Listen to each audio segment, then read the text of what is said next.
Hey, Freedom Builders. Welcome to your weekly coaching call. I'm your coach, Rolando Galeana, and you know the drill. I'll be with you for the next hour, answering all your questions live and in real time. So I hope you have those questions ready so that we can get started. A couple of announcements next week. We will not be having a coaching call. I will be out of office on vacation, so I won't be able to conduct the coaching call. However, we will resume as usual on the week following, which is, let me look at my calendar real quick, which would be on the 23rd. So next week, the 16th, we will not be having a coaching call, but on the 23rd, we will resume our call. So let me go ahead and just pull up the questions here, see if y'all already have some for me.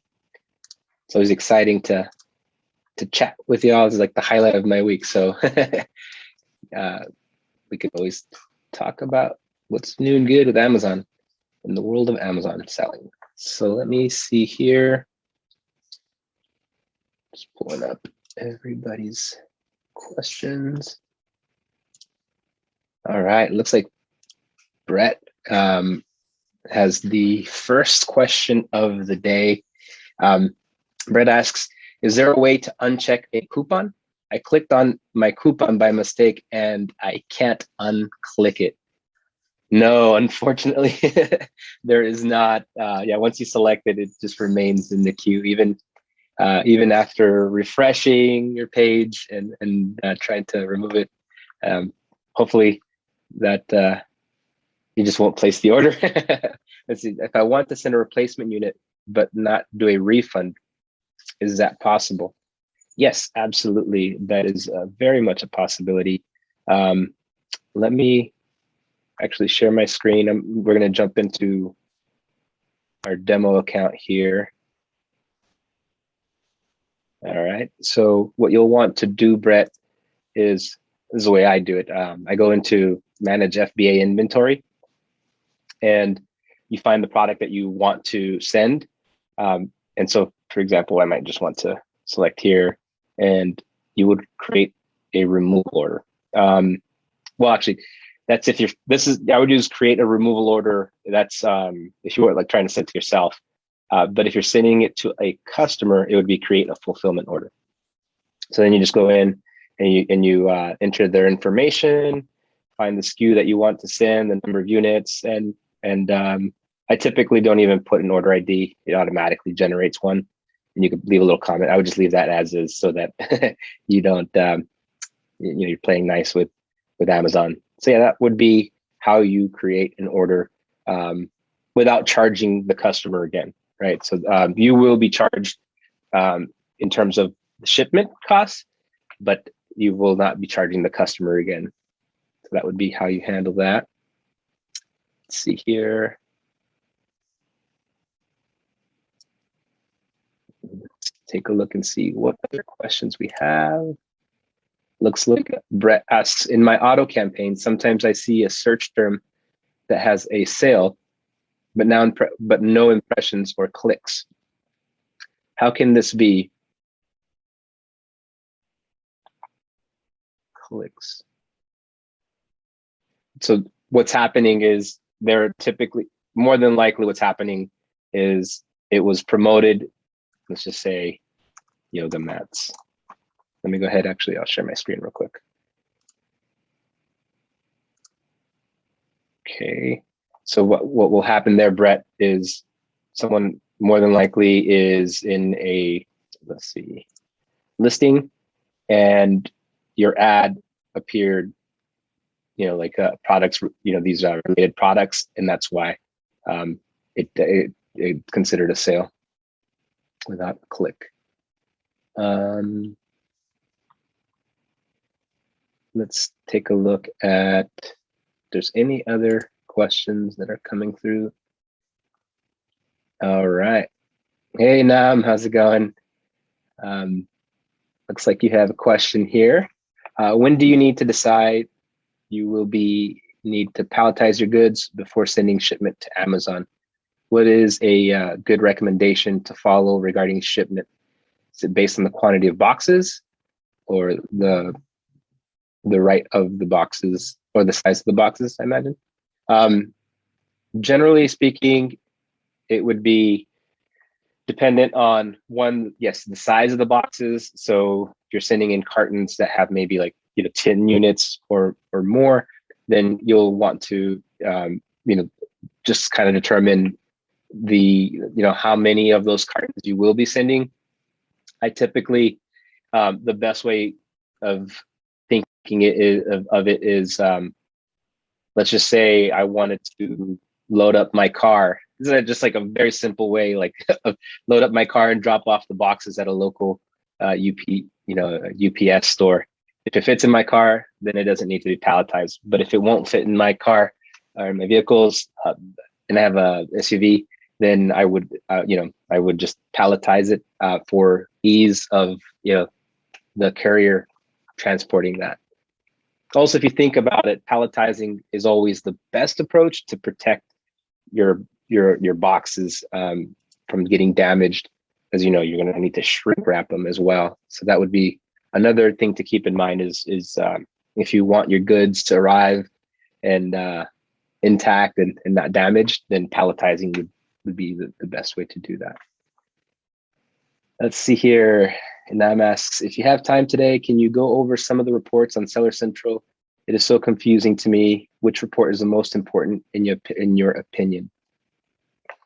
Yeah, we could do that actually now, because it looks like we got some time. Let me go ahead and let me share my screen. And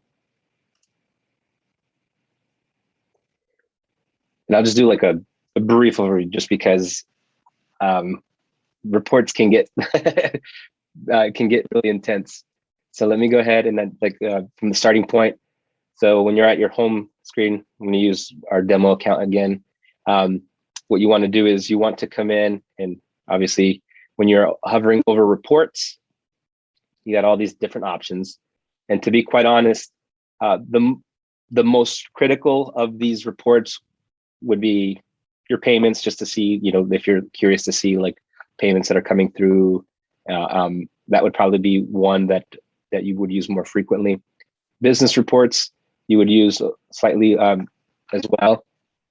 And then advertising reports is definitely the one that you'll use regularly. And then, return reports is just to determine, your returns.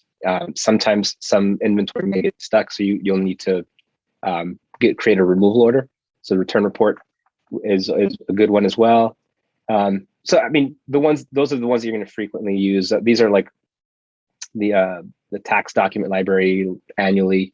You'll go in there to get any tax reports. So let me jump into. I'll just quickly look over. We're going to go through payments. So as you can see here, this is just a breakdown of all the payments, all the statements that you have. Just a broad overview. You could customize the date, and you'll just get a nice breakdown of your proceeds. Like I said, all this information will be more is best to be viewed in Jungle Scout. That's my opinion. So you can come in here and you can actually see, when you input this is Jungle Scout's, this is the demo account that we're using here. And you can see that you come in here and at a bird's eye view, you can see your net margin, your ROI, and so on. So this is probably the most critical that you'll be using. I wouldn't really rely so much on the dashboard that is on Seller Central. We're basically pulling in this information. If you have your keys connected, your Amazon keys connected to your Jungle Scout account, then we'll be able to pull in this information. So yeah, and you can get granular at a transaction level view. And let me just go back to the other reports. So that's kind of that, like I said, that information you're probably very rarely going to need to look at your payments. This Amazon selling coach, I haven't found to be too useful. it's supposed to give tips and kind of, you know, ways to improve your sales, but it's not a, you know, I haven't really had a need to use that. Business reports is probably going to be another good one that you'll want to use, because just like snapshot views, if you're just curious to see how everything's working for your business, you just come in here, you select the time range, the range that you would like, and it'll compare like your sales. And then you have this report here, sales and traffic.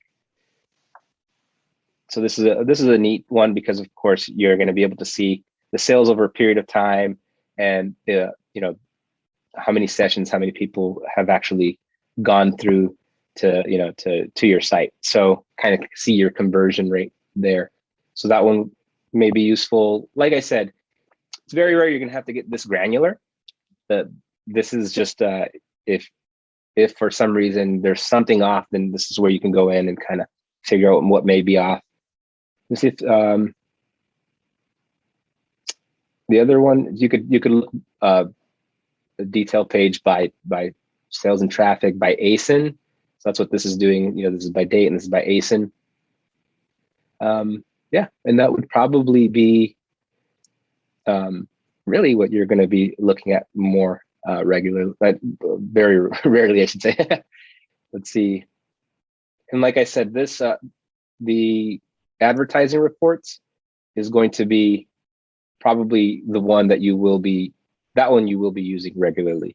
And for this, what you'll do is you'll come in, create a report, want sponsored products, get a summary, last 30 days, name it whatever you'd like. Just kind of put that there. You could forward this to someone. Let's see. Create report. And once you've created the report, this is wigging out on me. Once you've created the report, then you can go in and you can see here. Look, this would basically be what it'll take a little, like I'd say, like maybe 5 minutes, and then you'll be able to have it available for download. And then that's what you would use to be able to monitor your overall keywords and how they're performing. Let's see here. But yeah, that would be probably, I would say, the main keywords. I mean, the main reports. I can get back to my sellers. That would probably be the reports that I would recommend. So let's see.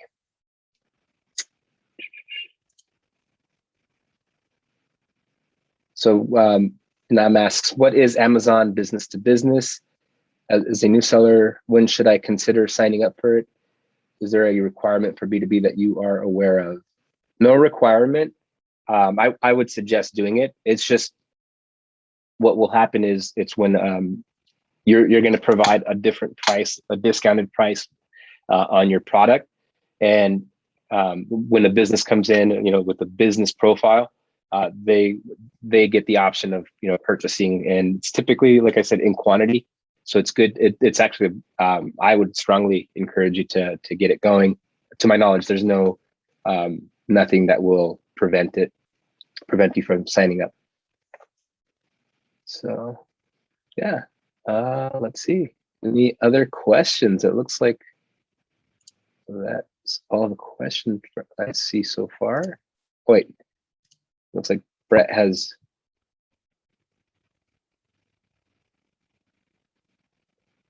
Are you able? Let me know, Brett, if you're able to view now, because it looks like you had indicated that you can't find a way to log in or to view the video.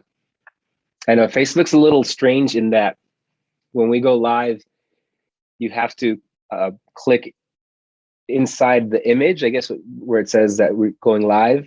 There should be a button that says, you know, to view the live video, but it kind of takes you to a separate page. It's just weird. I don't know, but it's like, it's one of the best ways to be able to communicate to you all and on a weekly cadence. Any other questions? What I'll do, Inam, as well, is I'm pretty sure that we have a video on reports, so that way there you can go through the video and get some tips. Ferris asks, I signed up for Freedom Builder last week. Congratulations, Ferris. Welcome to the community. I am in Canada. Do you suggest start selling in Canada before expanding to the US? It's a great question. In my opinion, you want to enter a marketplace that has the most traffic or most buyers, most consumers, right? And that would be the United States. So that's why I strongly believe if you can, definitely go that route. There's going to be a few more, few more hoops you'll have to go through versus just selling in Canada. So it just depends on, one, I think the amount of time you have to put into this. If it's very minimal, maybe just getting started in Canada will be an easier process, or is an easier process to get up and running. But once again, the trade-off is that you're not going to get as much traffic to your products, and your sales potentials sale potential isn't going to be as if you were selling in the United States. And the extra hoops, when I'm talking about extra hoops, you'll need to get a US bank account. And in order to do that, first, you'll need to set up an LLC within the United States, and then set up a bank account once you've been able to set up the LLC. So that's just more or less the extra hurdle. When you're setting up your Amazon account, then you'll need to use your physical address. This is where a lot of people get tripped up. You'll need to use your home address as the business address, and not the LLC, because what's going to happen is you're going to need like an agency that within the United States to set that up, to set up your LLC, and that's basically just where and they service your LLC. There's going to be like an annual fee that you have to pay. It's minimal, but it gives like a virtual address, but that virtual address is only to be used for, say, in mail that pertains specifically for the LLC. That would be like, if, hopefully this never happens, but like if there was ever, a lawsuit filed, that would be the address where like the documents would arrive. But definitely always use your physical address. We've had situations in the past where someone used the LLC address, and it just went through a whole process with a back and forth with Amazon, because there's no way that you could prove that your business is at that address, because they're going to verify your address in the process. So yeah, that would be my suggestion there, my 2 cents on that. Brett says, okay, I'm now on. Did you already answer the questions that I posted? Yes, Brett. So once this ends, you can always rewind it once the live stream ends. And at the very beginning, the first questions that I answered were your questions. So, and I'm asked, when you buy GS1 barcode, do you buy one with $30, or do you buy in bulk with annual renewal? Are you asking me specifically? I buy in bulk because of the quantity of products I sell, but there's nothing wrong with going that buy one. There's like a trade-off in terms of like when you reach a certain point, it makes more sense to be able to buy in bulk versus the one-off. So that's my recommendation is when you're getting started, definitely just buy the one, unless you know that, unless right out the gate you have several variations of the product that you're selling. then it might make sense to buy in bulk.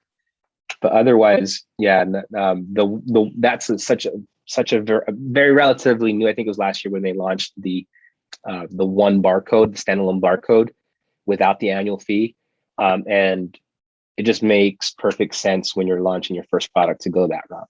So it's like not as much of an investment. And I would never encourage anyone to go outside of GS1, like buy it through GS1. I know that you could. I don't know if to this day, back in the day, you could buy them on eBay. You could buy barcodes on eBay. Problem with that becomes that these are, so reason people sell barcodes is it, in theory, they, a person doesn't renew it, let's just say, and so that barcode is available again. So imagine buying that. However, for some reason, that product is actually, like it's reactivated, whatever the case may be, then you're in trouble, right? So that's why just going through GS1 is the best approach, the safest approach. Nam asks about return product. After refund the money to the customer, can I have the return product shipped directly to my house? How do I set that up?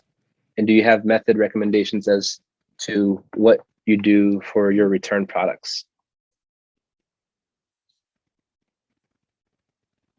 So what will happen, Inam, is no, they'll ship it to Amazon's warehouse because it more than likely they they're doing the return through the platform itself, and so it'll go to the warehouse. If it's sellable, Amazon will take a look. If it's sellable, they'll resell it.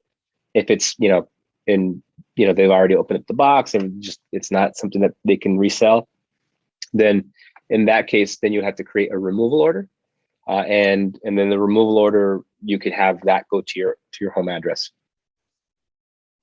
How do I set that up? I set that up, and do you have a method recommendation to what to do for your returned products? So I automate the process of having returned products. On the ones that are not able to be sold, to automatically ship, and I'll have it shipped to my 3PL, and just have it that basically because I can resell it, not on Amazon's platform, but off Amazon. So that's my recommendation, but in your case, just have it come to your home. And if you can also have them just dispose of it altogether. I will say though that if you're in communication with, let's just say a customer messaged you and they're upset, and to appease them, you just respond and say, like I always do this is my method. I just tell them, I'll give them the refund and let them keep the product. There's no reason to try to get that item returned. If they're already upset, I want them to leave like in good. I want them to have a good experience, even though, it just makes more sense just to like have them keep the product and just refund them. So that would be my method. I can show you how to create a removal order. Let me jump into our demo account and show you.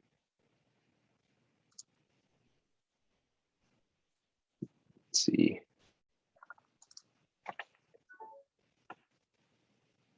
Let me go to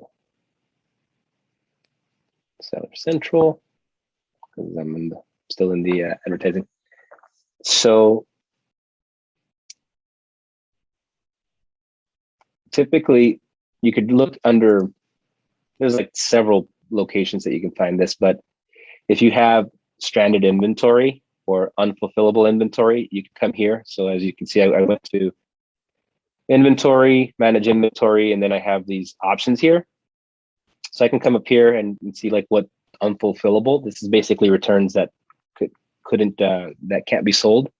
So then what I'll do here is I can create a removal order from here. So I can come in here and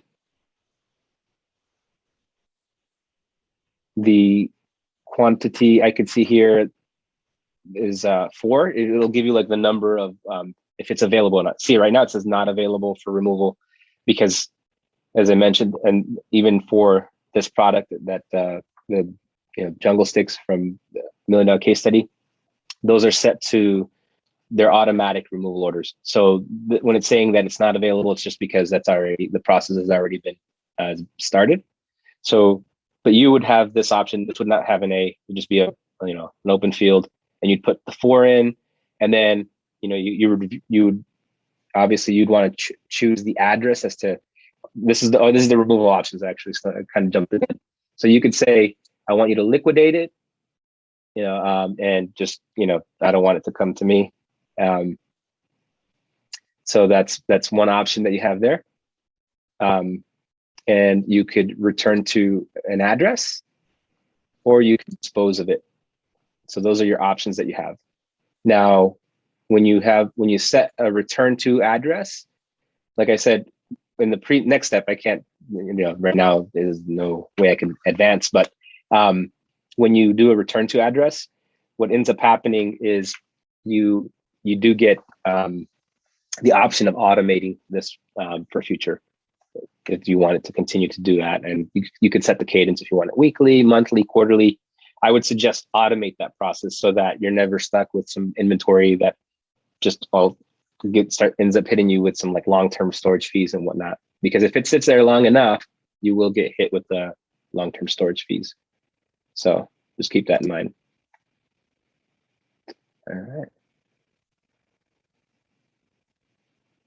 Let's see here. Looks like we're caught up on questions. Oh, here we go. Brett asks, I'm planning on sending my second order directly to Amazon from my supplier in China. The first came to my house.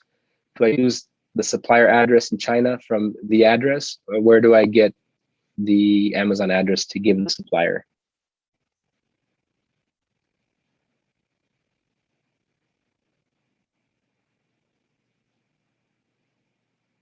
So if I'm not mistaken, so I'm just rereading this, Brett. So it's first coming to you, and then going to Amazon. I'm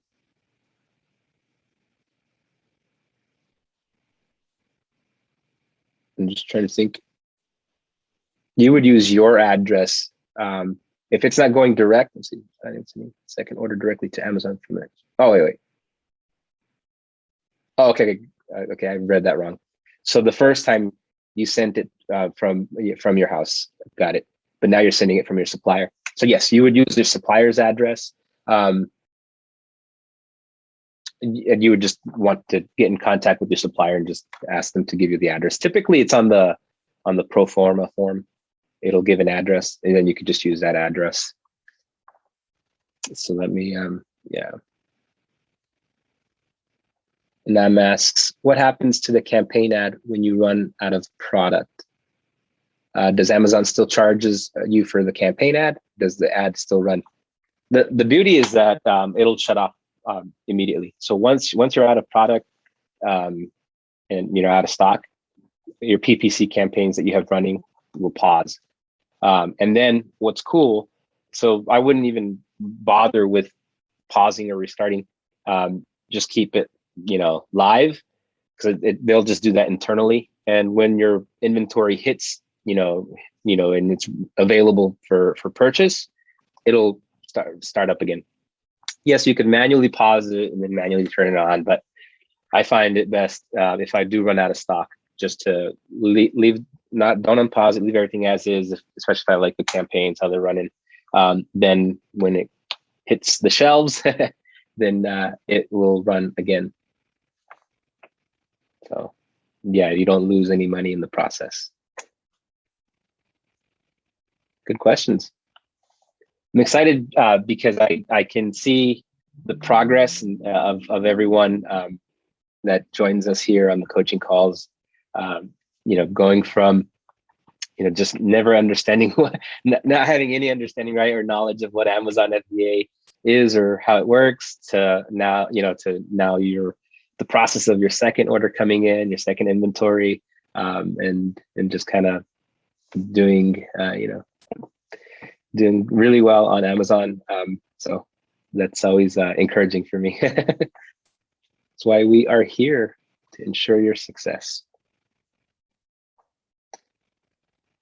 So any other questions?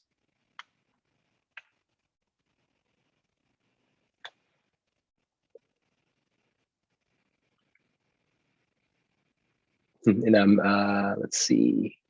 Thank you for all your help. What is Amazon Pay? Amazon Pay, and do you use it for your business? So Amazon Pay is basically, if I'm not mistaken, is when you take a loan, because Amazon has a lending option once, and typically you'll even see it on on your dashboard when you're eligible for it, because they could see the numbers, they could see like what your volume looks like and so forth. So they're willing to take a little risk on and lend to you. And so it's definitely it's one option, but I don't use it personally. I have my own banking, and so there's no need for it. But the terms are reasonable, but not. I think you could find like if you're looking to get access to cash, I would recommend maybe first attempting with your current bank, the bank that you use, to see what kind of terms they can provide. And but at first, that would probably be my first option, my first choice. Then you if the terms are not as good as Amazon, then that's a good secondary option. But as I mentioned, not everyone is eligible for it, especially in the early days. It becomes you become eligible for it as time goes on, and as kind of Amazon sees your sales and how. So yeah, that would be Amazon Pay. Any other questions?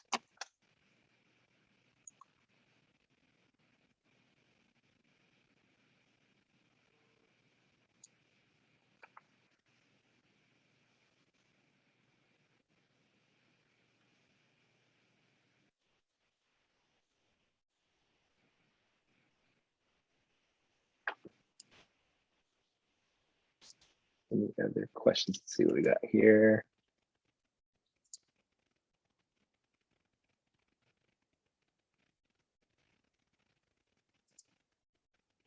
Okay, looks like Brett has the next question. Let's see here.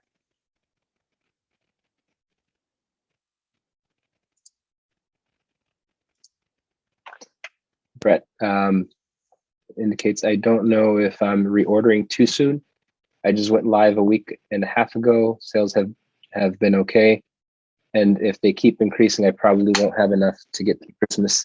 I'm assuming it's not a problem to have extra inventory. Definitely not, Brett. Depending though, if you have, because Amazon does have restrictions. They've put some restrictions in place on the amount of inventory you can have. So when you create your shipping plan, just make sure to look at what that limit is, if in fact you are capped, and just send in that amount. Don't send excess, because then you could be penalized. So that would be my suggestion there. So just keep that in mind. That extra inventory will probably have to come to you. You'll have to store it, or a warehouse, send it to a warehouse as well. So just kind of figure out the logistics as to how many units you can have, and at Amazon's fulfillment center. But definitely, I would say that probably the getting that order in for the holiday season, it almost might even be too late. if you haven't already put in that order to get it in, just because of all the delays that are currently ports are like experiencing. One, you have ports that in China, say if your product is coming from China, there are ports that have been shut down temporarily due to COVID. So that's one challenge that definitely increases the time of your product getting from, say, your supplier to the port.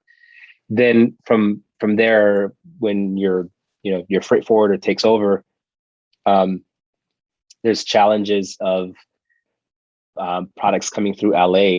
I don't know if y'all have seen that, but like there's just ships out at sea waiting to dock, and so you got you have all these constraints. You add to that, of course, COVID and delays at Amazon's warehouse.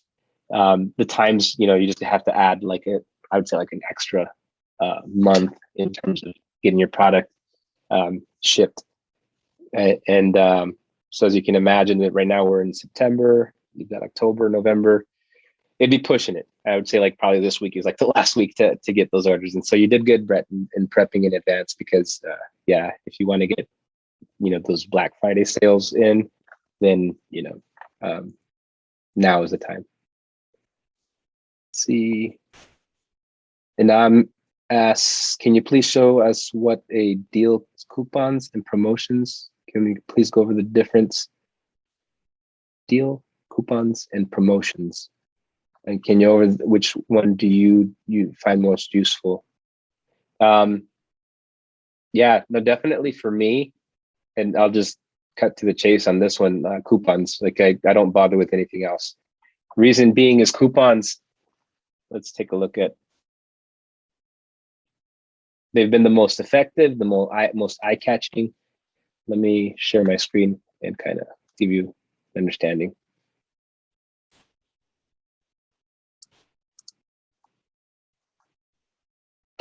So when I'm scrolling here, right, and I just have like yoga mats up, right?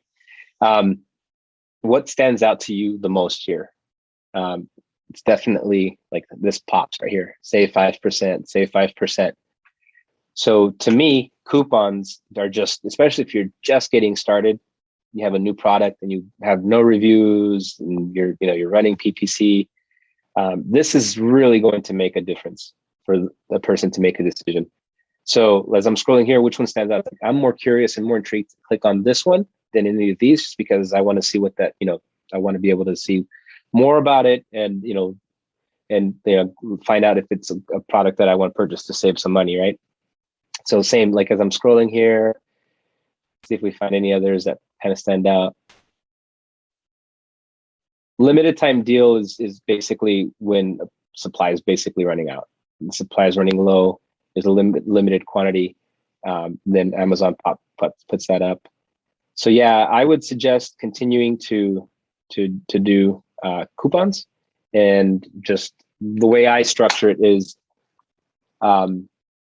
price your product so that it's not the lowest price product nor the highest price product, for one. Factor in what the coupon, what the cost is going to be. So I never do dollar off coupons. I've split tested this, and I've done percentage off and dollar off coupons. And the one that always works the best, or that seems to work the best, is the percentage off. Now, I don't even do 5%. I do 10%, between 10 and 20% off.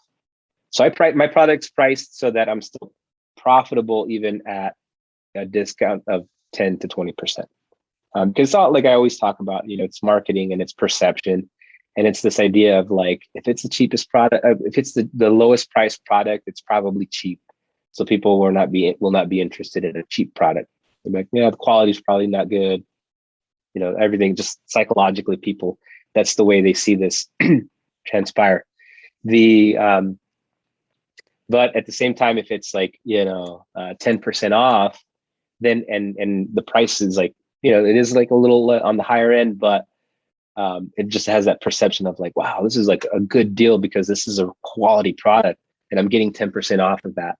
So that would be the approach, and that's pretty much the Cliff Note version of what you need to do. So things that you need to have in place when you launch, for it to be a successful launch.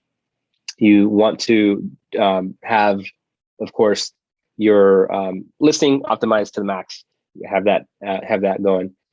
Run your PPC. Have a coupon that's 10 to 20% off. And in addition to that, if you're brand registered, you could take advantage of Vine and the Vine program. So that would be another option to get reviews. So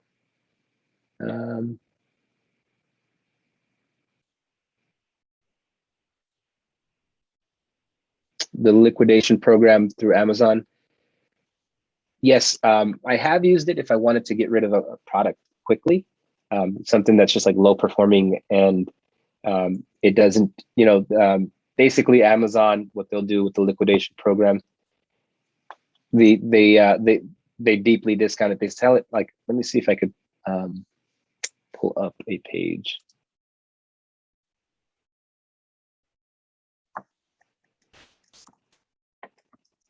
Let me try to find the deal page. 1 second.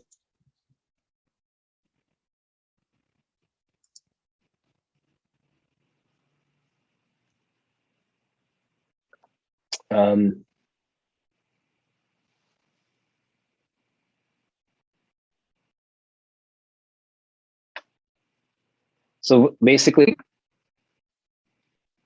liquidation, when we're saying liquidation program, let me just clarify. You can see here, this is basically like the prices that they charge to liquidate. So if, like I said, if I have a product that's underperforming, they're going to get rid of it for me, but they're going to charge me for it. It's not like you make any money off of liquidating your product. But it might be something that, like, for example, when I ran a liquidation, I was going to get hit with a long-term storage fee. So I had to kind of calculate whether or not do I want to pay this long-term storage fee, or do I just get rid of that quantity that's like, because it's in a first in, first out order. Meaning if you had inventory that came in as a batch of, like, 1,000 initially, and that the time clock starts for the 1,000 units once it hits Amazon's warehouse. As time goes on, if you have some inventory that from that batch, then, and let's say a year has passed, but it's just like 20 units they're going to hit you hard for just those 20 units that are like long-term storage fee, for long-term storage. So ideally, you just get rid of 20 units, you liquidate them fast, and you don't get hit with that fee, and you pay these fees that you're seeing on your screen right now, for standard size and oversize. So does that make hopefully that helps you? So it's not like a program in the sense of like you're going to make some money back and it's going to be great for you. No, it's actually them liquidating it, but in handling the liquidation, they're going to resell it. To them, it's just, they're going to use. Let me come over here and see if I could pull up.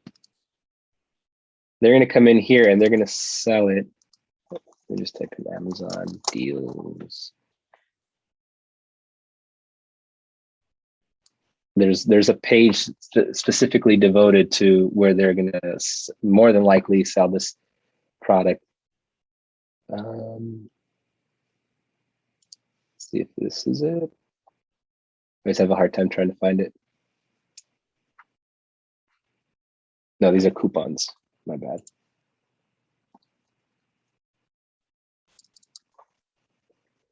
I'm going to say,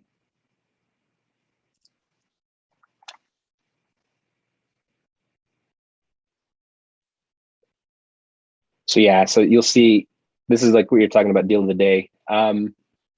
You'll see on here, this is stuff that Amazon is basically liquidating. So this is a good place to scoop up some stuff cheap. So that's kind of how this works. So yeah, hopefully that helps there.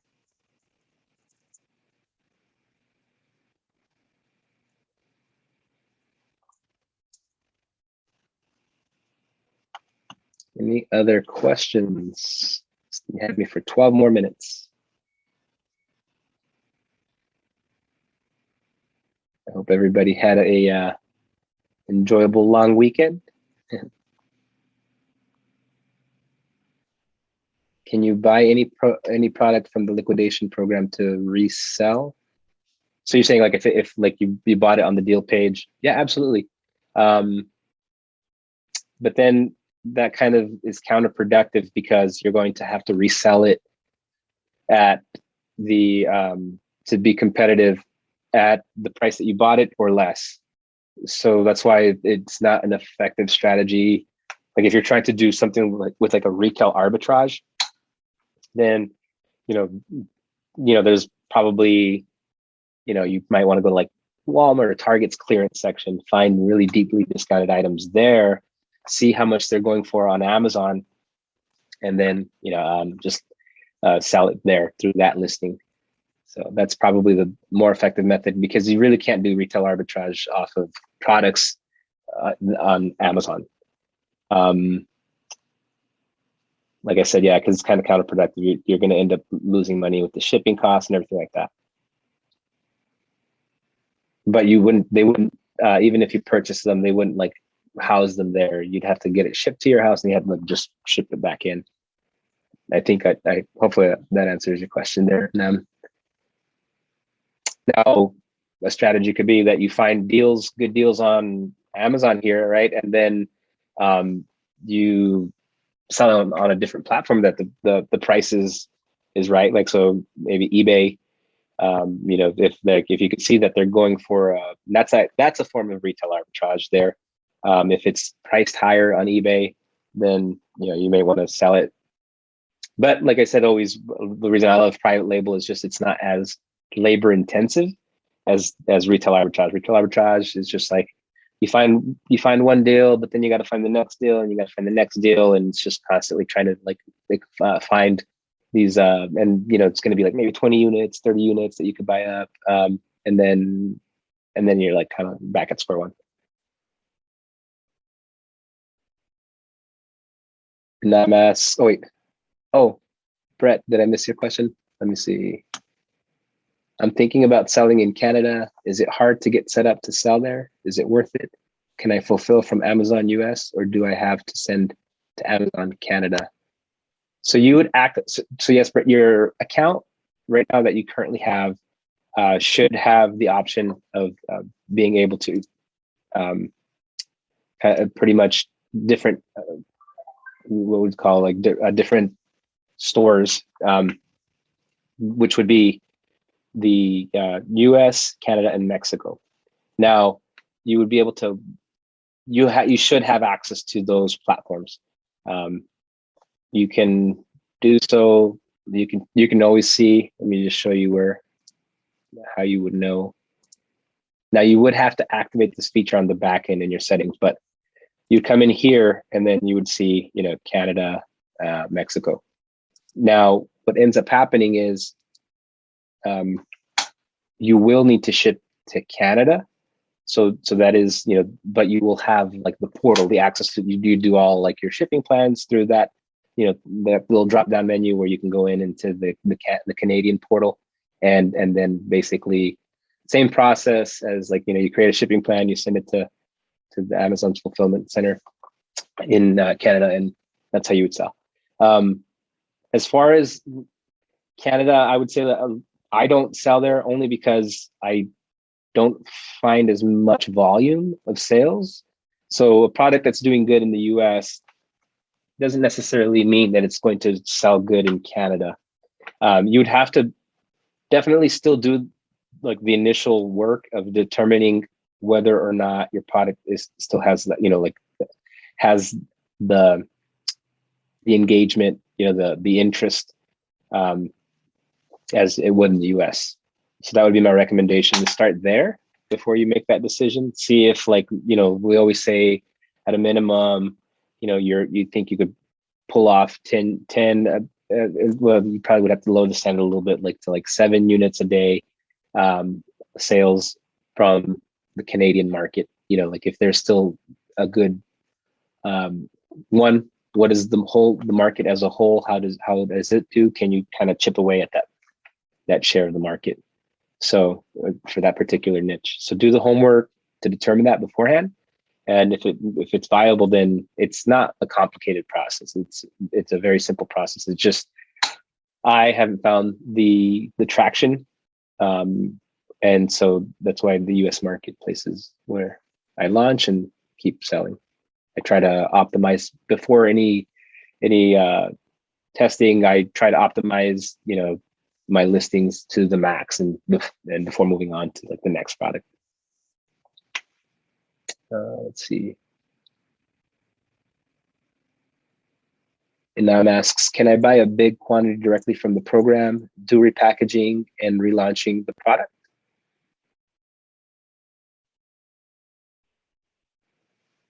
You could, but the problem is going to always be that more than likely they'll be branded products. It would require you to ultimately remove all branding from the previous, the previous. No one's going to penalize you for repackaging the entire product, but like I said, is it cost? Does it make sense in terms of labor and cost to go that route? But you can, as long as you rebrand it entirely. Then you'll have to create a new listing for it with a new, you'll have to use a new barcode. Just go through like the whole process again. And the bummer is you go through all this work to make it your own, and then once you're out of stock, you're out of stock, and you'll never be able to kind of sell on that listing again.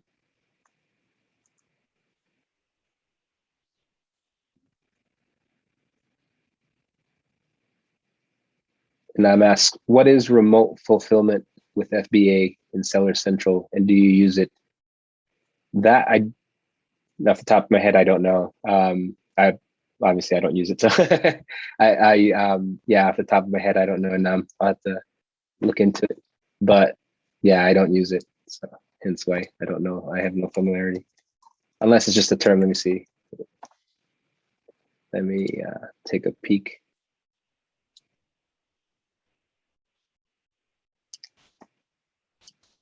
But the fact that I don't off the top of my head have an answer, I mean that I don't use it. But I can quickly see like what it pertains to. Ah, yes, got it. I know exactly what you're talking about now. Sometimes there's so much terminology that I don't do it, and that's being able to sell from the U.S. and ship to Canada and Mexico directly from the U.S. The challenge with this is the shipping costs.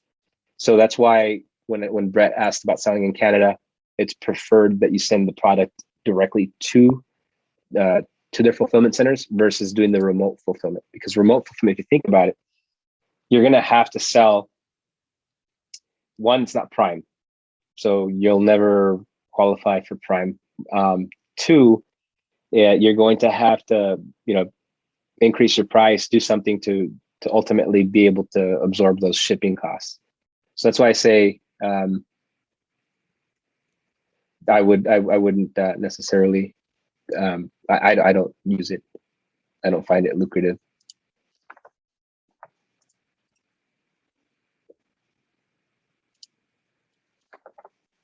Yeah, hopefully that answers your question, Nam.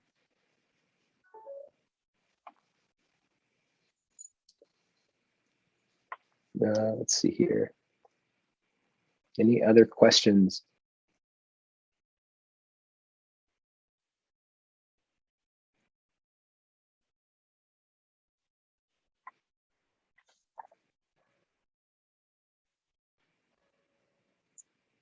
Yeah, so that's why I say it's the remote fulfillment is probably not as it's not a good user experience. I mean, they're waiting days for their products, and so imagine it's not an effective way to do this. I mean, I think the lure.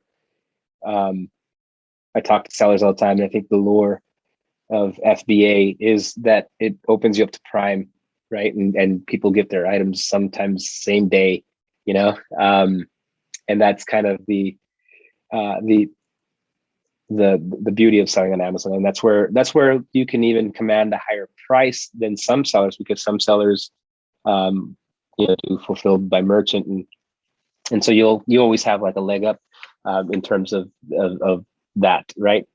The FBA model is, our Prime model is just, or I should say, FBA model is definitely um, um, a better user experience for customers.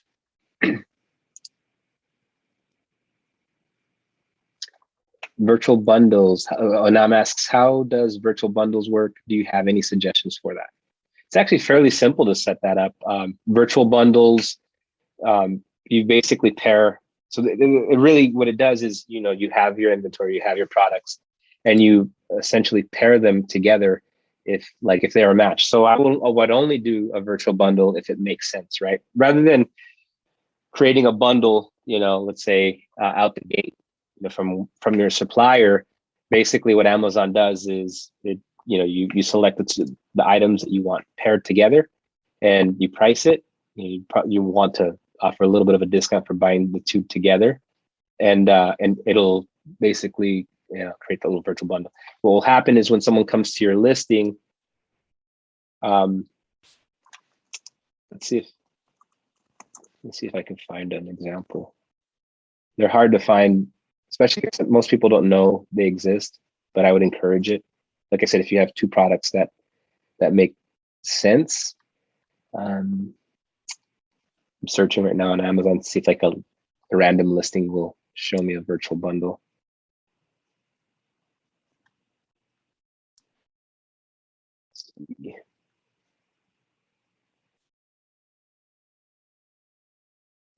Well, I'll just share this, but this isn't a perfectly good example, but you'll get the gist.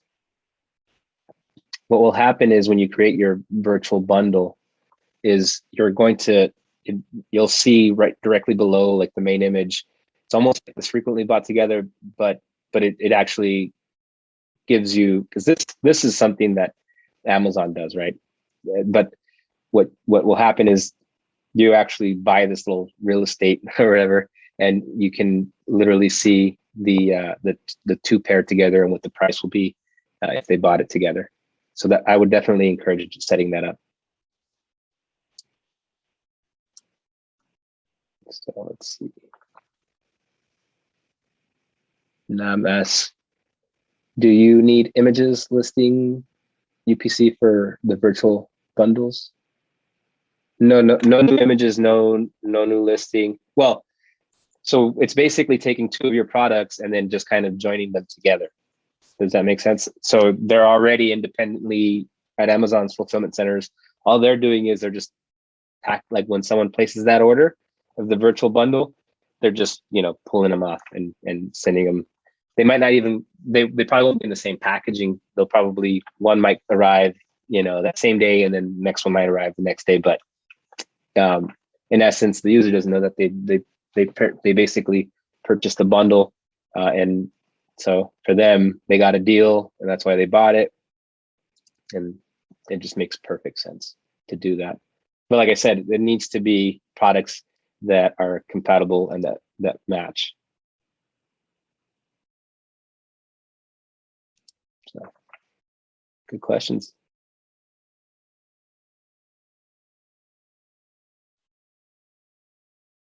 Any other questions? So yeah, so you would have created your product, like it already. You would have had to have a UPC code. You would have had to have images for that product. So that's why I say, like, definitely, but if you do have two matching products, then it's an easy way to increase sales. and like the order value primarily, like, the average order value will increase.